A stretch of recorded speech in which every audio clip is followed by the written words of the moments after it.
Hello. What's going on?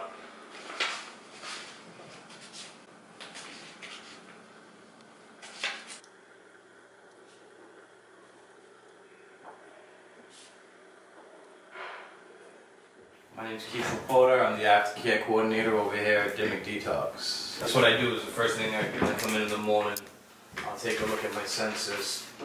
You know, I update it every single day, and I have I write down all the places I've sent all the referrals to on each client's name.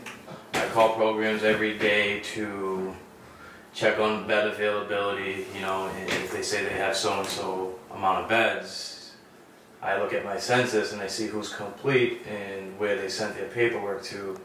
And if they have sent their paperwork to that place and they're complete with that protocol, I send them, you know, if they're appropriate for that program.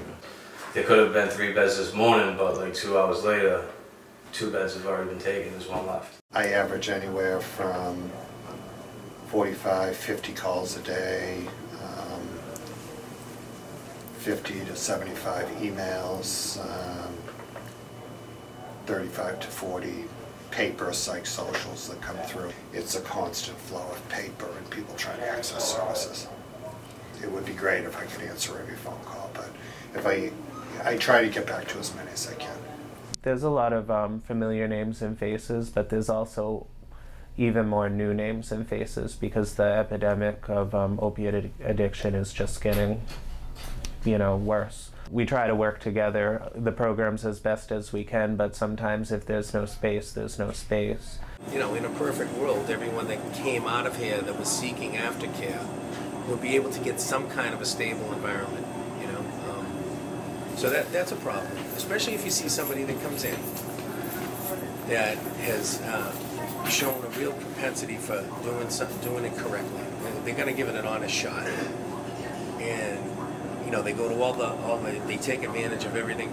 You know, Cynthia is the clinical director. Any counseling she has to offer, any case management they have to offer, and then it turns around and we're fighting to get them a bed up to the last day, and they can't get and we'll fight to get them an extra day or 2 here. We'll do whatever we can, but that's an issue, you know, and it's frustrating, you know. It is. It's frustrating. You know? My name is RJ, and I am a client in recovery at John Flowers Recovery Home. I am in early recovery again. Yeah, it's a continual process. You have to find a way of getting back into the system, and because there are so many people in addiction and who are addicted, it can take a while, and because it can take a while, you know, it can be kind of defeating. It can feel defeating, and so some people will fall. And the lure of the addiction is so strong, it's hard for people to be like, you know, to not give up. What happens is like the addiction is so strong that, you know, it's all about seeking comfort, seeking relief, you know. And so when faced with not being able to go to bed, you know, it's like, okay, well, I'm not going to get to bed. It feels like I'm never going to get to bed, you know, but I can get high.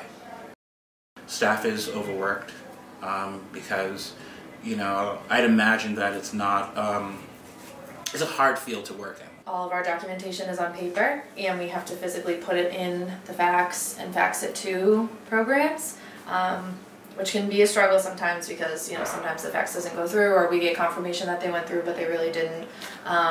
So hopefully, if we are able to do an electronic health record and everything is electronically based, that it'll be easier to transition people in regards to other programs getting their information.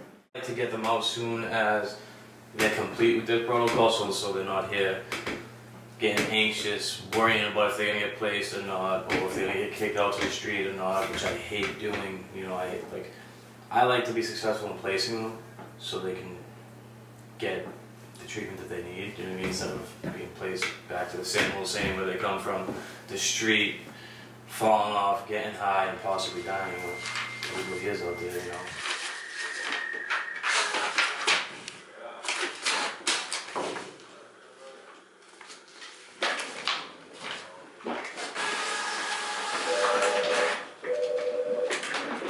Hello, this is Kid. Oh, okay. Alright. Okay. And so you only have 1 bed now?